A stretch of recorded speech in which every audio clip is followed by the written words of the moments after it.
안녕하세요. 오늘도 찾아주셔서 감사합니다. 오늘의 사연 시작하겠습니다. 안녕하세요. 저는 올해 3살 된 아들을 혼자 키우고 있는 40대 여성입니다. 요즘 유튜브에서 사연 듣는 재미로 시간을 보내고 있는 열혈 시청자이기도 한데요. 저 또한 얼마 전 남편이라는 사람과 시부라는 사람 때문에 여자로서 큰 상처를 받고 하루하루 너무 힘든 생활을 하고 있는데요. 제 사연을 들으시면 많은 분들이 어떻게 그런 일이 있을 수가 있냐며 의아해 하실 수도 있을 것 같네요. 저도 용기 내어 한번 써내려가 보도록 하겠습니다. 저는 34살 조금 늦은 나이에 남편과 결혼한 후 남편과 대화를 통해 아기를 낳지 않기로 약속했었습니다. 직장 생활에 대한 욕심도 컸고 요즘같이 어려운 시대에 아이를 바르게 잘 키울 수 있을 거란 확신도 없었기에 남편과 둘이서만 행복하게 잘 살아보자고 했었고 남편도 흔쾌히 동의해줬습니다. 시부모님은 원체 자식에 대한 애착이 강한 분이시라 두 분께는 당분간 비밀로 하기로 하고 저희 부모님께만 말씀을 드렸어요. 저희 부모님은 좀 쿨하신 분들이라 저희만 좋다면 간섭하지 않겠다고 하셨고요. 저 초등학교 때도 저만 두고 해외여행을 다녀오실 정도로 자식의 삶에 크게 간섭하지 않으시는 분들이세요. 그렇게 저의 결혼 생활은 시작되었고 한동안은 이 좋은 결혼을 왜 이렇게 늦게 했나 싶을 정도로 행복한 시간을 보냈죠. 남편과 저는 가치관과 취미, 그리고 생활 습관도 비슷한 점이 많았고 직장도 비슷한 계열이라 생활 패턴도 참 잘 맞았던 것 같아요. 퇴근 후에는 함께 한강공원을 걷다 맥주 한 캔씩 마시고 휴가 때는 함께 배낭여행도 다녀오는 등 행복을 누리고 살았습니다. 아이를 낳아 부모로서의 삶을 사는 것도 물론 중요하지만 사람마다 가치관이 다르듯이 아이가 없는 우리 부부의 삶은 정말 만족스러웠어요.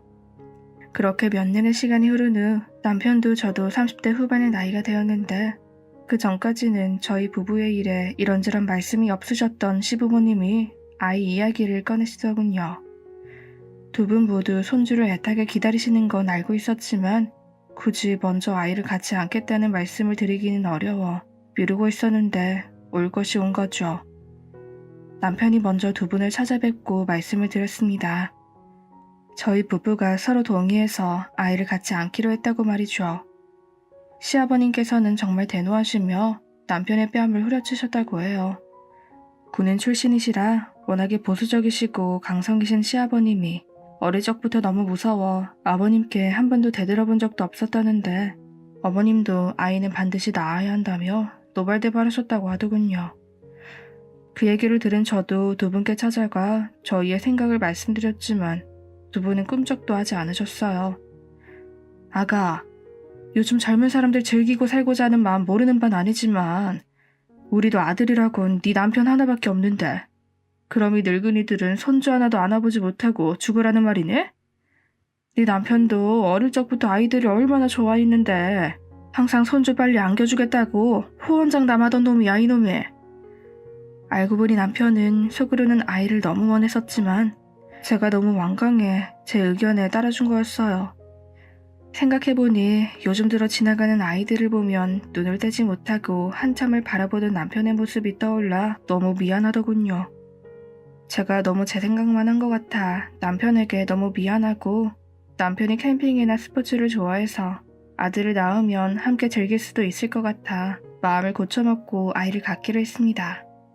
저희 둘 다 나이가 좀 있어 내심 걱정되었지만 평소 운동을 즐기고 몸 관리에 신경 써온 만큼 별 문제는 없을 거라 생각하고 아이를 갖는데 노력을 기울였지만 1년여가 지나도록 기다리던 아이 소식은 없었죠.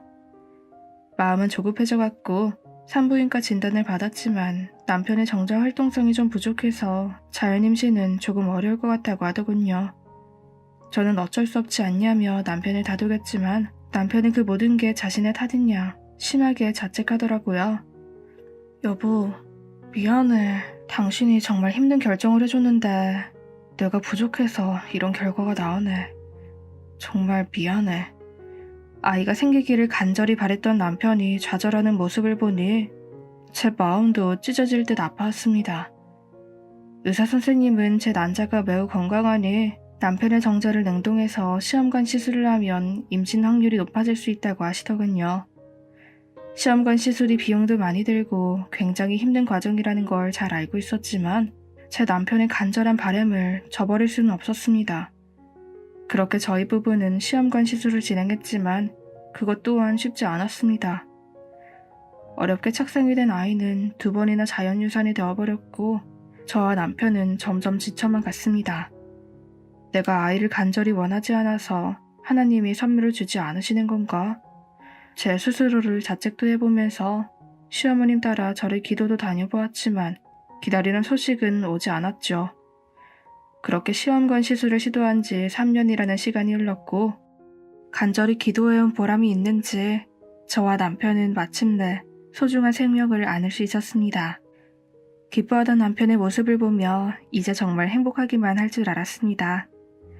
몇 년간의 몸고생, 마음고생으로 인해 이미 제 몸은 망가질 대로 망가져 있어 임신 초반에는 너무나 힘들었습니다. 조심해야 돼서 아무것도 하지 않고 집에만 매일 누워 있었고 조금이라도 무리를 하면 바로 하혈을 해서 혹시라도 아이가 잘못되진 않을까 내내 노심초사했는데 감사하게도 3개월이 지나면서 안정기에 접어들었고 3달이 되어 건강한 아들을 낳을 수 있었어요. 임신 기간 내내 시아버님은 오히려 남편보다 더 저를 챙겨주었어요. 남들이 보면 남편인 줄 알 정도였습니다. 매일 아침 안부전화 물론이고 제가 먹고 싶다는 건 뭐든지 즉각 준비해 주시고 제가 병원에 갈 때나 외출을 할 때도 본인 일 다 제쳐두고 함께 해주실 정도로 아껴주셨어요. 조금은 유난스럽다 생각했지만 너무나 오래 기다린 생명이었기에 감사한 마음으로 받아들였죠. 하지만 남편은 그런 아버님을 탐탁지 않아 했던 것 같아요. 아버님이 병원 데려다 주신다고 해도 자신이 반찬 내고 올 테니 거절하라고 하고 집에 오신다고 좀 싫어하더라고요. 아버지, 아무리 잘해주신다고 해도 시댁 식구들 들락날락거리는 거 안 불편할 사람이 누가 있겠어요. 이 사람 안정이 제일 우선이니 당분간 집에 오시는 건 좀 자제해주세요. 아니, 난 그냥 잘해주려고 한 건데 부담됐을 수도 있겠구나. 알겠다. 남편이 다소 매정하다 싶을 정도로 얘기하는 게 조금 마음이 걸렸지만 모두들 예민할 시기이니 그러려니 했던 것 같습니다. 그렇게 저는 무사히 아들을 낳았습니다. 남편도 무척 기뻐했어요. 근데 보는 사람들 모두 할아버지를 빼닮았다고 칭찬하더라고요. 저희 시아버님이 굉장히 미남이거든요. 키도 180이 넘는 데다 60대 초반이지만 많이 봐야 50대 초반으로 보일 정도로 젊어 보이세요. 저랑 있으면 부부로 보일 정도로요. 반면 남편은 어머니를 닮았는지 키도 좀 작은 편이었고 외모도 훌륭한 편이 아니었죠. 저희 엄마도 아이고 우리 애기 사돈 어른이랑 똑 닮아서 좋고 오똑한 것 좀 봐. 우리 이서방 닮으면 어쩔 뻔했어 그래. 이렇게 농담을 던지시기도 했습니다. 근데 남편이 무지 과민하게 반응하는 겁니다. 평소 우리 엄마한테 아들보다 더 살갑게 대하는 사람이 아니 어머니 제 코가 어떻다고 그러세요? 딱 봐도 저랑 판박이인데 그런 말씀하지 마세요. 이렇게 쏘아붙이는데 민망해서 혼났습니다. 엄마도 많이 민망해하시고 마음이 상했는지 먼저 자리에서 일어나시더군요. 그땐 노산인데다 산통이 길어 너무 힘들어서 저도 정신이 없어서 엄마를 달래드리진 못했지만 나중에 듣고 보니 엄마가 정말 많이 서운하셨다고 하더라고요. 아이를 출산하고 나니 시아버님의 관심이 예전보다 더 심해지셔서 점점 힘이 붙일 정도였습니다. 처음엔 아이가 잘 크고 있는지 궁금하다고 하시면서 하루에도 몇 번이고 전화를 하셨는데 그 정도는 이해할 수 있었습니다. 애타게 기다렸던 첫 손주, 그것도 아들인데 얼마나 기쁘셨겠어요. 오히려 남편보다도 더 유난스럽게 챙기는데 이해는 되지만 이게 관심이 지나치니 너무 부담스러웠어요. 오히려 남편은 아이를 낳은 이후로 조금은 무심해진 것 같고 바쁘다는 핑계로 집에 늦게 들어오는 일도 잦아졌어요. 평소 술을 잘 하지도 않고 회식 자리에도 잘 참석하지 않는 사람이 술에 취해 들어오는 일도 많았습니다. 서운하기도 했지만 그동안 남편이 제게 애써준 걸 생각하면 그 정도는 이해할 수 있었습니다. 정작 제가 너무 힘들었던 건 시아버지의 아기에 대한 집착이었어요. 시어머니가 그만 좀 연락하라고 얘기할 정도로 아버님은 저와 아기에 대한 집착이 심하셨는데 아침 7시부터 영상통화는 기본인데다 1시간에 한 번은 꼭 전화해 혹시나 아기가 우는 소리가 들리면 아기가 운다면서 수화기 너머로 잔소리를 하시고 혹 아기가 자고 있으면 왜 아기가 아무 소리도 내지 않느냐고 어디 아픈 게 아니냐며 성하셔서 저는 핸드폰을 곁에 두고 지내야 했습니다. 제가 일하느라 전화를 받지 않으면 집에까지 쫓아와 문을 두드려대는 통에 한시도 마음이 편한 적이 없었어요. 반면 남편은 갈수록 저와 아이를 대하는 게 냉정해져만 갔어요. 사람이 화장실 들어갈 때랑 나올 때랑 마음이 다르다더니 그렇게 아이만 낳아주면 평생 충성하겠다던 사람이 퇴근 후에 아이 한번 따뜻하게 안아주지 않는 건 물론이고 급기야 가끔 외박까지 하게 됐습니다. 하루는 서러워 아버님께 남편 좀 혼내달라고 하소연 좀 했더니 당장 달려오셔서 남편을 거의 쥐잡듯이 잡으시더라고요. 이 죽일 놈아, 네 와이프랑 아들만 집에 놔두고 어디서 술을 퍼마시고 외박까지 해?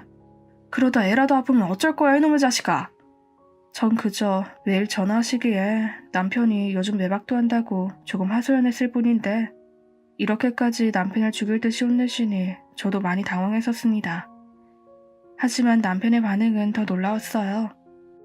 아니 그러기에 제가 아이 없이 지내겠다고 했잖아요.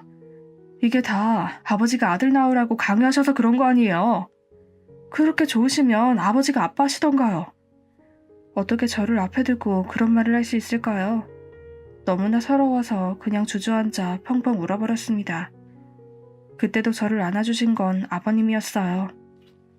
아버님의 전화에 달려오신 어머님 손을 잡고 시댁으로 갔습니다. 시부모님은 남편도 직장에 나가야 되고 요즘 회사 일이 많이 바쁜 것 같으니 혼자 지내는 것보다 시부모님 댁에 들어와 살면서 몸을 추스르는 게 어떻겠냐며 제안을 하셨고 저 또한 감사하게 받아들여 시댁살이를 하게 되었어요. 남편도 스트레스가 너무 많아서 자기도 모르게 심한 말을 한 것 같다며 진심으로 사과를 했고 저 또한 이해하고 잘 지내보려고 했습니다. 그렇게 시간이 흘렀고 시댁에서의 생활에 익숙해져 갔습니다. 처음엔 너무나 불편했어요. 단지 시댁에서 생활하는 이유가 아니라 아버님 때문이었죠. 아이를 보러 제 방에 시도 때도 없이 찾아오는 건 기본이고 심지어 아이 모유 수유를 할 때도 찾아오시는 바람에 큰일 날 뻔한 적도 있었고요. 다행히 아버님이 선을 넘으려 하실 때마다 어머님이 그만 좀 하라고 말려주셔서 점차 나아지긴 했습니다. 보통 시어머니가 잔소리를 하시고 아버님이 중재를 해주시잖아요. 저희 집은 완전히 반대였다니까요. 어머님이 중심을 잘 잡아주셔서 아버님도 조금 자제하는 모습이 보이긴 했습니다. 아버님은 여전히 저희 모자를 끔찍히 아끼셨고 완전히 남편처럼, 아니 남편보다 더 많이 챙겨주시는 통에 시어머님의 질투를 받기도 했지만 집안에 갓난아이가 있으니 생기도 들고 집안의 웃음꽃이 끊기질 않았습니다. 시댁에서 생활하다 보니 여전히 아이 병원이며 외출은 시아버님과 함께였고 시아버님과 저 그리고 우리 아들 이렇게 셋이서 함께하는 시간도 많아졌습니다. 그러다 보니 저도 점점 아이에 관련한 일들은 남편보다 아버님께 말씀드리는 일이 많았고 심적으로도 아버님께 많이 의지하게 됐었던 것 같아요. 아버님이 워낙 동안이라 아이를 안고 거리를 지날 때면 와, 아기가 아빠랑 정말 똑같이 생겼어요. 완전 미남이네. 이런 소리도 자주 들었고 그때마다 아버님은 입꼬리가 찢어질 정도로 환하게 웃으시며 하루 종일 기분 좋아하셨죠. 그때만 해도 내가 시아버지 복이 있구나. 우리 아들 앞으로도 사랑 듬뿍 받으면서 살 수 있겠다. 라는 생각뿐이었습니다. 그러던 중 아이 돌이 지나고부터였던 것 같아요. 어느 날부턴가 시어머님이 저를 대하는 태도가 냉랭하게 느껴지기 시작했어요. 아니 정확히 말하면 태도가 180도 바뀌었다고 하는 게 더 맞겠네요. 평소에 잘 시키지도 않던 집안일들을 몰아서 시키시는 건 기본이고 밤잠이라도 자고 있으면 이게 어디서 시부모 어려운 줄 모르고 함부로 행동하냐며 아들 하나 낳았다고 유세 떤다며 인신공격까지 하더군요. 제가 알던 그 인자하신 어머님이 맞는지. 그런 거 있잖아요. 이 사람이 분명 나한테 화가 나거나 기분 나쁜 게 있는데 말은 안 하고 계속 비꼬거나 싫어하는 티 팍팍 내는 거. 이유도 모른 채 변해버린 어머니를 보면서 정말 답답하고 서러워서 미칠 지경이었습니다. 어머님이 절 그렇게 대하실수록 저는 더 외로워져갔고 남편은 변한 게 없었어요. 저를 더 못 견디게 했던 건 남편이었죠. 처음엔 조그만 아이가 행여나 다칠까 차마 안아보지도 못할 정도로 아끼고 예뻐했던 사람이 퇴근해서 들여다보지도 않고 애가 칭얼대는데도 한 번 안아주지도 않더군요. 화가 나서 애는 나 혼자 만들었냐고 싫다는 사람 그렇게 설득해서 그 고생시킨 게 누군데 지금 와서 이러냐고 소리치며 울부짖었지만 냉정했던 미안하다며 고개 숙이는 그 사람 눈빛은 변한 게 없었죠. 그럴수록 아버님께 더욱 의지하게 됐고 그게 결국엔 커다란 파국을 일으킬 거라곤 꿈에도 생각하지 못했답니다. 아버님과 저는 더욱 친해져 함께 쇼핑도 다니고 맛있는 것도 먹으러 다녔어요. 물론 우리 아기도 함께였죠. 아버님이 우리 아이를 안고 저는 자연스럽게 아버님 팔짱을 끼고 길을 다닐 때면 누구나 부부로 생각했을 겁니다. 하루는 아버님과 병원에 갔다 점심을 먹고 나서는데 외근을 나온 남편과 마주친 적이 있었어요. 멀리서 봤지만 분명히 남편이었고 남편도 우리를 분명 봤을 텐데도 못 본 척 지나가더라고요. 전 반가워서 여보 하고 불렀는데 그제서야 굉장히 무서운 표정으로 다가와선 아버님께 아버지, 저랑 잠깐 얘기 좀 하시죠. 얘가 갑자기 무슨 일이니? 집에 가서 얘기하자. 잠깐이면 돼요. 남편의 무서운 표정에 저는 겁에 질려 아이를 안고 아무 말도 못했고 멀리서 보니 남편이 아버님께 막 소리를 치고 있더라고요. 이게 도대체 어떻게 된 영문인지 당황해서 바들바들 떨고 있는 저를 보고서도 남편은 인사도 하지 않은 채 다시 회사로 돌아가 버렸고 아버님도 아무 말씀 없으셨습니다. 집으로 돌아오는 내내 아버님의 표정을 굳어 있었고 저도 아무 말도 하지 못했어요. 어찌된 영문인지 그 후로는 아버님이 저를 대하는 게 조금 달라지셨던 것 같아요. 어머님은 여전히 가시처럼 까칠하시지 남편은 거의 술에 취해 들어오거나 출장을 핑계로 집을 비우는 경우가 많았죠. 두 사람 다 아버님과 저를 적대시하는 모습은 달라진 게 없었고요. 영문이라도 알면 그러려니 하거나 노력해서 고쳐볼 텐데 그렇게 따뜻했던 두 사람이 한순간에 너무나도 차가워져 버리니 정말 사람 미쳐 돌아가시는 줄 알았습니다. 그러던 중 일이 터지고야 말았습니다. 아이가 조금씩 옹알이를 시작할 때쯤이었어요. 아버님이 마당에서 아이와 놀아주고 있는데 아이가 아빠 하며 아버님께 옹알이를 했었나 봐요. 아버님이 그걸 듣고 기분이 좋으셨는지 그걸 녹음해서 저녁 식사 자리에서 들려주시는데 저도 신기해서 와, 우리 지우 할아버지랑 자주 놀더니 할아버지가 아빠 같은가 보네. 이렇게 한마디 했는데 어머니랑 남편이 동시에 절 노려보면서 무슨 말 같지도 않은 말을 하냐며 소리를 고래고래 지르는 겁니다. 아니, 당신이 애한테 좀 더 신경 쓰고 자주 놀아줬으면 당연히 당신한테 옹알이 했겠지. 애가 당신 얼굴이 낯설고 할아버지가 익숙해서 그러는 건데 그게 이렇게 화낼 일이야? 저도 기가 차서 쏘아붙였지만 두 모자가 같이 얼굴이 불그락 푸르락해서는 소리소리 질러대는데 제가 원했던 아이도 아니고 자기들이 그렇게 간절히 바래서 그 고생을 해서 겨우 낳은 아들이 옹알이 하는 소리에 좀 기뻐했다고 저를 그렇게 쥐잡듯이 잡을 수가 있는 걸까요? 그 길로 아이를 안고 친정으로 와버렸습니다. 아버님이 맨발로 뛰쳐나와 저를 말리셨지만 그 집에선 1분 1초도 있고 싶지 않았어요. 택시를 불러 나올 때까지 어머님과 남편은 저랑 아기에게 눈길도 주지 않더군요. 아, 이제 정말 끝이구나. 내가 사람을 잘못 봤네. 친정에 가니 엄마는 저를 말없이 안아주셨어요. 아버님은 날마다 전화해서 다시 돌아오라고 설득하셨지만 남편은 거의 일주일간 전화도 없다가 미안하다며 카톡 하나 딸랑 보내더군요. 전 남편이 삭삭 빌기 전에는 못 돌아간다며 이혼하겠다고 으름장을 놓았지만 앞으로 살 길이 막막하더라고요. 늦은 나이에 아이를 가지려 노력하느라 직장은 그만둔 지 오래였고 친정도 넉넉하지만은 않은 형편이라 민폐를 끼칠 수는 없었고요. 시아버님 손에 이끌려 겨우 찾아온 남편에게 우리 엄마는 남편 손을 잡으며 우리 딸이 욱하는 게 있어서 그러니 자네가 잘 돌봐주게. 부탁하네. 늦은 나이에 아이 갖느라 얼마나 고생이 많았는지 자네도 잘 알지 않나. 하시는데 남편은 별말 없이 죄송하다며 집을 나섰습니다. 내키진 않았지만 조금이라도 더 나아질 거란 기대를 하며 남편을 따라 시댁으로 돌아왔죠. 그동안 아버님께 많이 혼나고 정신이 좀 든 건지 남편은 조금은 달라진 모습이었습니다. 퇴근 후 일찍 들으려 애썼고 아이와 시간을 많이 보내려 노력도 많이 하더라고요. 며칠 후 남편은 제게 분가 이야기를 꺼내더군요. 전 아직 아이도 어리니 아이가 좀 더 클 때까지 좀 더 있다가 분가하는 게 어떻겠냐고 했지만 남편의 뜻이 워낙 완강했고 아직까지 시어머님이 제가 보이는 차가운 모습은 바뀌지 않았기에 남편의 뜻에 따르기로 했어요. 저와 아들을 끔찍이 아껴주시는 아버님에게 크게 의지를 하고 있었지만 아버님과도 평생 살 것도 아니고 남편이 변화된 모습을 보여주니 행복하게 살고 싶다는 의지를 다졌죠. 그날 저녁 아버님과 남편은 밤 늦게까지 소주를 마셨고 아버님의 강한 만류에도 남편은 분가의 뜻을 굽히지 않았습니다. 그렇게 시간이 흘러 저희가 살 전셋집을 구하고 이사 전날이었습니다. 남편은 회사에 급한 일이 생겨 밤늦게 나갔고 저와 아기는 침대에서 잠이 들었죠. 그런데 좀 부스럭거리는 느낌이 들어 눈을 떠보니 이게 웬일. 아버님이 아기를 사이에 두고 저를 부둥켜 안고 있더라고요.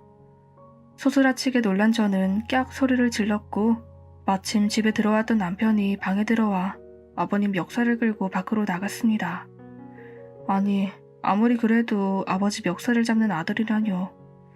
제가 극구 말렸지만 남편은 이미 이성을 잃은 상태였고 결국엔 주먹까지 날리는 지경까지 돼버렸습니다. 아이는 울지, 두 남자는 뒤엉켜있지. 완전히 아수라장이었죠. 겨우 진정이 되려는 찰나 이번에는 어머님이 들어오셔서 소리치시더군요. 이 짐승만도 못한 새끼들아. 다 니들이 저질러 놓고 이제 와서 이게 무슨 미친 짓이야. 다들 당장 나가. 대체 어찌된 영문인지 몰랐던 저는 그냥 멍하니 주저앉아 있었습니다. 겨우 정신을 차리고 모여앉아 들은 이야기는 제 귀를 의심하게 했습니다. 아이를 애타게 원했던 남편과 집안의 대를 잇고 싶은 시아버님은 모종의 그들만의 계략을 처음에 세운 거예요. 한 번은 남편이 나이도 40줄에 들어서자 요즘은 대리모라던지 정자 기증을 해주는 그런 거 있잖아요. 그거라도 하자고 말을 저에게 했었는데 전 절대 안 된다며 반대를 했었거든요. 그래서 전 그런 줄만 알았는데 남편은 시아버님에게 고민을 털어놓았고 손주를 갖고 싶었던 시아버님은 남편에게 내가 나이가 있어 안 될 수도 있지만 아직까지는 건강하니 한번 시도는 해보자. 그러시고 며칠 후 시험관 시술을 했는데 그게 한 번에 척상이 되어버린 거죠. 산부인과 의사를 매수해서 둘만 아는 비밀로 하기로 하고 아버님의 정제로 시험관 시술을 하게 됐던 겁니다. 그래도 같은 피부치이니 문제 없을 거라고 생각하고 둘만 입 다물면 괜찮을 거라고 생각했다네요. 그런데 막상 아이가 태어나고 나니 남편은 자기 자식이라는 생각이 안 들었고 시아버지는 마치 자기 아들 같아 그렇게 금지옥역 달아질까 부서질까 애지중지했던 거였습니다. 그래도 남편은 티를 내지 않으려 노력했지만 시댁에 들어와 살기 시작한 후 어느 날 오늘 있었던 일처럼 저와 아기가 자고 있을 때 시아버지가 몰래 함께 누워 부둥켜 안고 자는 모습을 어머님에게 들키고 말았고 어머님이 알게 되신 후로는 남편 또한 그 이야기를 듣고 완전히 마음이 변해버렸다고 하더군요. 전 니들이 인간이냐며 어떻게 나에게 이럴 수가 있느냐며 오열에 다 실신했고 그 이후의 일은 잘 기억나지 않습니다. 그 후로 전 아이를 데리고 친정으로 왔고 사실을 알게 된 저희 아버지는 남편을 찾아가 죽이겠다며 난리를 치시다 경찰서까지 가셨다고 하네요. 시아버지란 그 뻔뻔한 인간은 아들 한 번만 보여달라고 자꾸 찾아오고 남편이란 인간은 미안하다며 무릎 꿇고 사죄하긴 했지만 전 그 짐승만도 못한 인간들을 도저히 용서할 수 없었어요. 그 일이 들통나지 않았더라면 분가 전날 그 사단이 나지 않았더라면 저와 아이는 행복하게 살 수 있었을까요? 전 이혼을 했고 소송을 통해 정신적 손해에 대한 위자료까지 받아낼 수 있었지만 그 얼마 되지 않는 돈이 제 영혼까지 치료해주지는 못하잖아요. 어떻게 나에게 이런 말도 안 되는 일이 일어났는지 아직도 믿기지가 않지만 그 누구의 아들도 아닌 제 아들을 보며 오늘도 이렇게 마음을 다잡아 봅니다. 지금은 그 누구도 믿을 수 없을 것 같고 아이와 함께 나쁜 생각도 충동적으로 몇 번이나 할 정도로 극심한 우울증과 불면증으로 하루하루 인생을 살아가는 게 너무 힘이 드네요. 저 앞으로 잘 살 수 있을까요? 제 긴 사연 들어주셔서 감사합니다.